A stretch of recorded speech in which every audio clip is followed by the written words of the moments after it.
All right, so I did already do a full review of the full video they put up, which is just under an hour long, and I gave my thoughts on that. But since then, more information has been released about the game, and that kind of led me to think, okay, I feel like I need to make a video and talk about this because there's a lot of stuff in here that I think is worth, you know, discussing and talking about. There is some good and there's some bad to talk about too, so I'm going to go into that. Starting with the good stuff.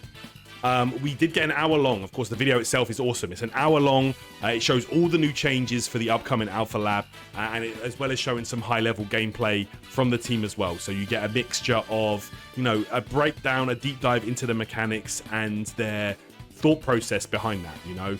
This is really, really good, and I love it when developers do stuff like this, and I wish more fighting game devs did stuff like this. You know, it's nice to get changes to a game and actually have the thought process behind it explained. You know, that to me is exactly what we need to, you know, really see the vision from the devs. And yeah, that's what we like. Transparency, bro. Like, you can clearly see they have an excellent team with very good fighting game minds on the team to help balance the game and help flesh out these mechanics a bit more. You know, like that, you know, it's really good. Guys like Nerd Josh, Apology Man, you've got Marlin Pie on the team, you've got Yohozi on the team. Like, you've got some really, really good minds. Clockwork, for example. Like, it's you can tell that they have the right people for the job. Rest assured that, you know, we are getting some good fighting game player insight into this as well, you know, on the development of the game. That's really, really cool. Another good point is they also seem to listen to the feedback that was given to them from the previous Alpha Lab and the previous playtests. And it looks like they've put a lot of those requests into effect as well. Lots of improvements were made across the board to certain things. I'm talking about stuff like, you know, parries being improved, unifying anti-airs and launchers, for example, because that was a little bit confusing. Things like this, like the dash overhead is now, you know, down forward medium rather than forward and medium, which is nice. Like, they took a lot of thought into this stuff, and they looked at the feedback that they were getting and they fixed things accordingly. So that's awesome. It's really, really good to see stuff like that. There's also a lot more stuff that they fixed and improved and tweaked as well for the better. So, you know, you have to give them props for that. Other good stuff. Jinx looks really fun, bro. She looks awesome. She adds a fresh play style to the game. Having a pure bona fide zoner that has traps and space control and just all these crazy moves and specials. She seems really, really fun, and I'm really looking forward to playing her. And I have heard from people that have played her, she is really fun.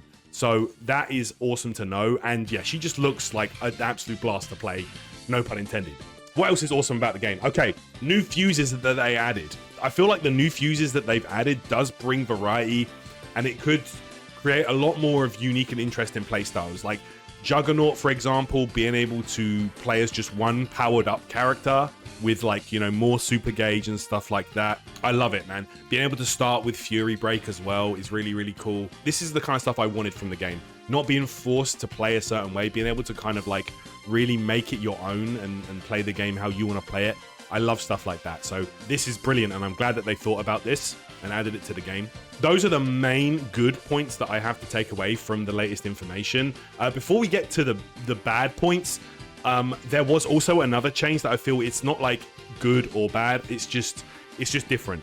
So it looks like the devs have removed super inputs from the game. So there's no more down inputs for supers.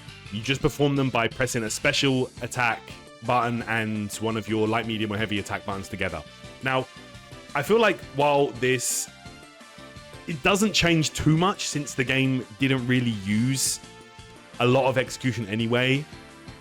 You know, the game uses easy inputs for the most part anyway. So this is kind of, that's why I don't really have this as a good or bad point.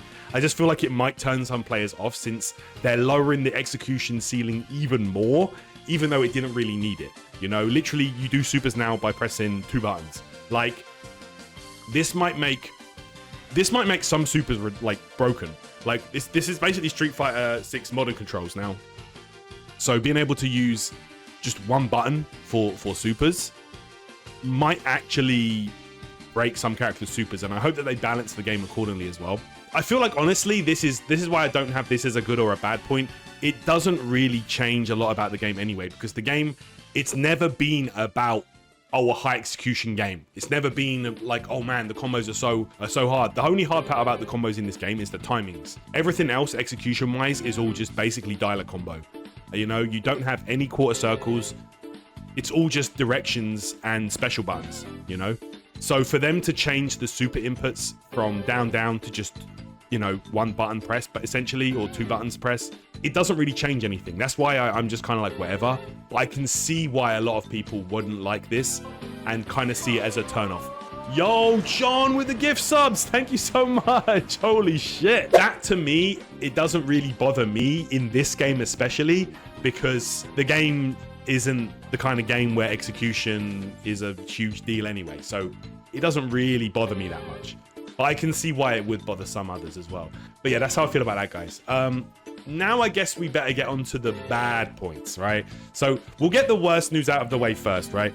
New information from the devs themselves has revealed the game will launch with only 10 characters. For a tag game, this is extremely low, and it means that we're not going to be seeing a wide variety of characters on launch, which is unfortunate. I feel like to add on to this point as well, the game itself has supposedly been in development for around 10 years. If you go by the time since Riot acquired Radiant Entertainment, which is the studio building this game, even the planning stage, I would consider some development time as well. This is pretty crazy, I'm not gonna lie. Only 10 characters with that long of a development cycle. Considering this is a huge studio with one of the biggest and most recognizable gaming IPs on the planet, 10 characters is something you'd expect from like a small indie title, not a game like this. You know what I'm saying? Of this scale. Like, I'm not gonna lie, that is pretty off-putting to a lot of people, and I'm already seeing a lot of people say they're not playing the game anymore. They're not interested with a roster that small. Bro, for a tag game, that is tiny. I can't even lie, that is tiny. Like, I would accept that if this was a single, if this was a 1v1 game, I wouldn't really see that much of a problem with it because, you know, they're probably going to flesh it out over time. There's like a million different League of Legends characters they could add. But for a tag game, you have to pick 2 characters out of 10. You know, it's not really what you want in a game in 2025, which is supposedly when this game is coming out, late 2025. 2 more characters than Street Fighter 2 The World Warrior, which is like the blueprint for a fighting game, is crazy. Just 2 more characters here, and that's your roster, bro. Also, as well, for a game to be in development for this long, and the fact that they are, you know, changing and adding so many different mechanics and things, it leads me to believe that there must have been some development problems going on down the line somewhere. Like, there has to have been. To me, it just screams a clear lack of vision that they want for the game and what they want it to be, you know? And that kind of scares me, I'm not gonna lie. Like, I know the game started as a 1v1 and then it changed to a tag game later on down the line. Like, I've heard that from many different sources. So this, on top of the mechanics being changed and added, etc., it may have caused many conflicting factors, issues during development, artifacts from previous versions carrying over and causing problems. You know what I mean? Like, I could be wrong on this entirely, but that's how it looks to me from the outside looking in. You know what I mean? And yeah, like, you know, if we're talking about like mechanics and stuff like that, what also slightly worries me is that they might be throwing out too much at once for people to keep track of. And when I say something like that, I'm not talking about like the hardcore fighting game players who can understand multiple meters, mechanics, assist types, all that stuff, right? I'm talking about casual players coming in, because honestly, the majority of people playing this, it's not going to be people from the FGC. It's going to be casual players who want to try the game. You know, they want to try the new League of Legends game, whatever.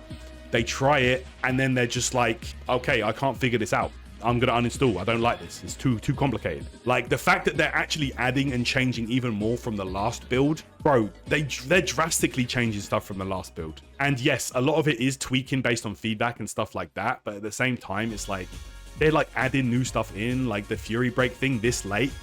It just goes to show me that they're just not really sure what they wanted to create.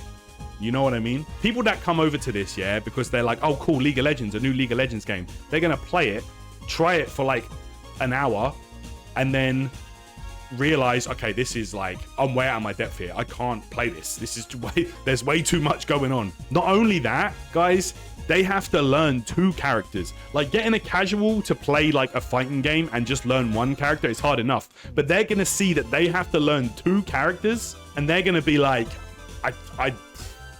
this is way too much. Like for us, for like the FGC, this is not a problem, but that comes through years and years and years of playing other fighting games. People are going to try this game for the first time, and a tag fighter for your first like introduction to a fighting game is very, very intimidating. I'm not going to lie. Like, I do love the transparency of the developers, and like, I do still trust them to give us a complete feeling fighting game on release. Okay, to their credit, they clearly want it to be as perfect as they can make it, instead of just like rushing out a game that they feel isn't ready yet. You know, I completely commend the team for that, but I can't help but also feel a little bit reserved with the recent information about the game coming to light. That's just a fair criticism. Like, I am well excited for this game. I love tag team games. I love fighting games in general, right? And I think from what I've played of this game, it's amazing, and it has just incredible potential. You've also got to have the fair criticisms too. No matter how much of a solid game they give us, it's going to be difficult to get past the fact that we get only 10 characters on launch, bro.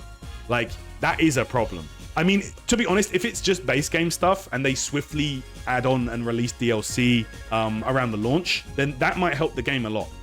But I still can't help but feel like there might just not be enough content to keep players invested for long periods of time, man. And bro, at the end of the day, right? At the end of the day, the gameplay and the characters is the content for a competitive fighting game like this. That's the content. And if you don't have enough of that content to keep people invested, who knows? Am I still excited for the release of the game? Yes, absolutely. It has excellent online and features, many ways to play the game. It's got cross-play, it's got cosmetics, and it's got clear communication from the devs. Like, it's got everything that you need there for a fighting game to be successful. It's got everything there. I just have a few concerns with information that's come to light recently, and I thought it would be best to, you know, just share it with you guys. And it's always better to discuss this kind of stuff, you know, in an open forum like this, right? And I'll be putting this on YouTube as well. So guys, if you have any comments to add to this, if you have any kind of feedback or, you know, fair criticisms about the game, what you like, what you dislike, then please drop those in the comments, and I'd love to discuss it with you guys and hopefully get some eyes on this kind of stuff for the devs and what we want out of the game. But yeah, man, like, I am looking forward to the game still. I just, like, the game's been in development for nearly, well, you know, let's be a bit more fair, man. When was the first footage they showed? 2019? 6 years then from the first footage, and we only got like 10 characters, bro. It's crazy. I know it takes a lot to make these characters. Yeah. I know it does. For sure. I just think that 10 characters in 6 years at the least is wild.